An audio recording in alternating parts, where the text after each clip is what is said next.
Hey there and welcome back. I'm Monica and today we're diving into something very interesting. That's how to get your subscribers to buy without feeling salesy, spammy, or pushy. Now, if you've ever thought, I don't want to bother people with too many sales emails. What if people get annoyed and unsubscribe? I do feel awkward asking for the sale.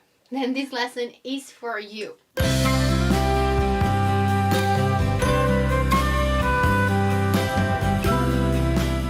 Here's the truth. Selling isn't about convincing people. It's really about guiding them through a decision-making process. It's a mindset shift that I invite you to consider. I can promise it will help you write emails that are more powerful, more effective, and more authentic. So, by the end of this lesson, you'll understand why people hesitate to buy, you'll understand the psychology behind making a purchase decision, and how to write emails that naturally lead to sales without feeling pushy. Let's get into it.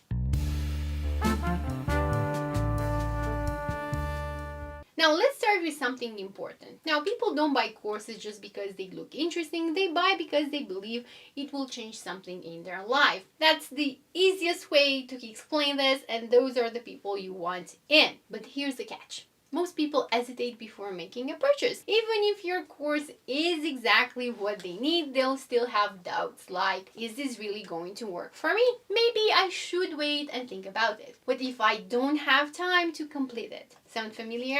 Well, this hesitation is normal and your emails need to help subscribers overcome these doubts by addressing their fears, objections, and motivations. This is a form of cognitive dissonance and I talk about this on my channel. If you want to go search it, you can find it. If not, you just look into the description and you should find the link to that specific video. So let's talk about what actually makes people buy.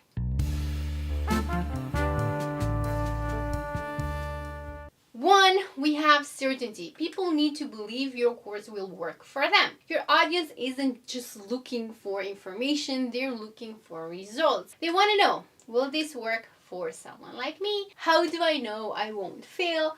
Will I actually finish it? So how do you approach these things in your emails? Obviously, and I keep saying this, share success stories and testimonials from past or current students. Use before and after transformations. Here's an example. Monica struggled with her business English before my course. Or Monica struggled with learning or pronunciating or showing up confidently in meetings at her English speaking job because she felt she wasn't fully ready, she didn't have the vocabulary, she didn't know all the grammar rules, her accent sucked. But after a few months working with her, now she's confidently presenting in meetings. That's amazing, right? Now, you can also show proof of how your course works. Again, we're talking about case studies, a lot of other data from your learning platform, student results, and very important, there are two more things here. One, it's the money back guarantee. So this goes back to the certainty that if I do make a bad decision, I'm not going to be stuck with it for the rest of my life. You want them to have an opportunity to just fix a mistake if they enrolled and it's not for them. That's fine. So communicate the money back guarantee. Have a money back guarantee. I've seen people who don't have one. It works for them, but I think it's just ethical. People will change their minds. The other thing that's very important and I don't see a lot of people doing is showing people what's inside. Because I can talk about the course all day and say, it's amazing. Anna's been using it and Monica's been using it and they get these amazing results. That does create curiosity, but it doesn't really help with the certainty of what I'm getting myself into. So this is where we actually break it down. You can do that by giving them teasers. Here's what's inside. We use this resource. I'm giving you access to it for free. Or here's a free lesson preview. Or here's the roadmap we use. Oh, maybe you have a really popular feature like getting feedback from you, getting your work audited, or getting coaching. Those are all amazing aspects of what you do, but you have to communicate them because if you don't communicate them, your audience is not going to know that's the case. All of these help you build certainty, and the more certainty you create, the easier it is for people to say yes. Emotional connection is the second thing on the list, and people buy from people they trust and like. They also buy solutions from people they trust and like. So if your audience feels connected to you, they'll be far more likely to invest in your course. Now, I've had situations when I had course creators who are struggling to connect with their audiences because they were not communicating relevant stories. For instance, if you have a beginner audience and you're already way past that, and if you talk about your six-figure life, whereas your beginners are struggling to get one client, they're not gonna feel that connected to you because it feels like you don't really know what they're going through. So if you adapt your emails so that you include personal stories from the time you were a beginner, those moments of vulnerability are going to help your audience see that you're not just some guru that woke up overnight and said, I feel like there's money in this industry.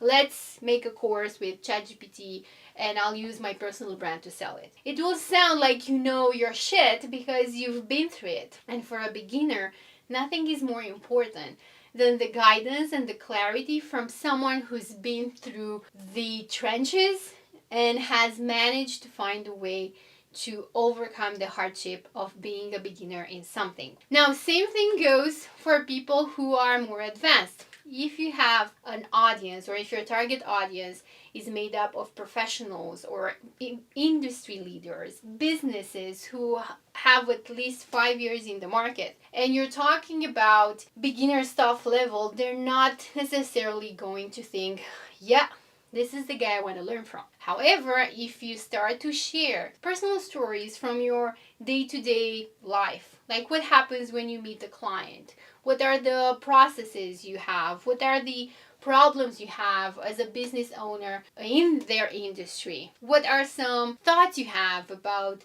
news in the industry, legislations, that shows your advanced audience that you know what you're talking about, and that helps them like you and trust you, that you have enough expertise and experience to teach them something. Finally, learn to use conversational, relatable language, not corporate mumbo jumbo or really generic ChatGPT stuff, right? It's important that your copy reflects natural customer language, that you talk the way your audience talks, that you use the words, even like the terms they use to refer to specific issues. So if you are a millennial and your audience are baby boomers, try to speak their language, not the language of a millennial or someone younger, because they're gonna have a hard time to relate to you. Now, the last thing here is urgency. Fortunately or unfortunately, people do really need a good reason to take action now, and procrastination is, I would even say, like a defense mechanism against making bad decisions. So urgency gives them that, extra reason for them to take action. Now, most forms of urgency imply an expiring discount, an expiring bonus, which is fine. They do have their place in a promotion, but personally, I like a higher level of urgency, which is showing people why now is the best time for them to join. So here's an example. You can say something like, Monica, every time or every month or every week you postpone working on your English business skills is just another month of missed job opportunities and connection with your, colleagues. That way you are showing them that it's not just about an expiring discount. It's about something else, something bigger, that is actually under their control.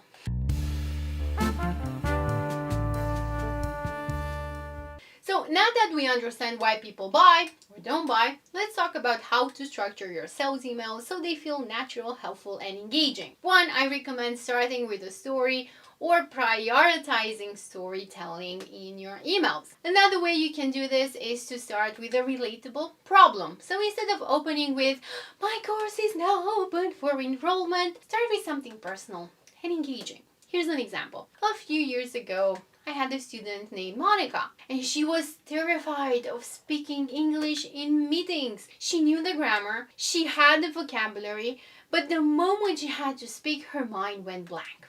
Sound familiar? Well, this instantly hooks your reader because it's a real situation they can relate to. Step 2. Build trust by educating or addressing an objection. So before making the offer, provide value. Here's an example. Most people think they need more vocabulary to feel confident in meetings. But the real problem isn't vocabulary, it's practicing the right way. That's exactly why I made sure that all my students get more than one way they can practice. You'll learn more in my course, or you'll get them when you enroll in my course. Now, this shifts perspective and makes your audience more open to your solution. Step 3, you can introduce your course as the solution. So once your reader relates to the problem and understands what's holding them back, introducing your course feels natural, not pushing. Here's an example. If you're struggling with this problem, just like Monica did for many, many years, until she found this specific solution or this approach, you are probably going to want to hear this. Because over the years, I have discovered there are so many people just like you who want outcome but struggle with this. Now, everything changes when they learn how to achieve outcome by doing something else. This is exactly why I created my course, to help you stop overthinking and start speaking with confidence. Easier. Now, you can follow up with something like what's inside the course. So product features, yes. You can end the promotion with why now is the best time to join, and maybe with an expiring discount reminder. Now this shifts your emails from a sales pitch to a guided buyer journey, where your audience doesn't feel pushed, but feels welcomed, seen, heard, and guided. That's what we want. So here's what I want you to do next. If you've been struggling to sell your course, look at your emails. Are you helping subscribers overcome their fears, or are you just announcing your offer? You can also start incorporating your psychological triggers, certainty, urgency, and emotional connection in your emails and on your sales pages. So if this lesson helped you, hit the like button and drop me a comment. And of course, make sure to subscribe and turn notifications on so you don't miss the next lesson. I'll see you soon.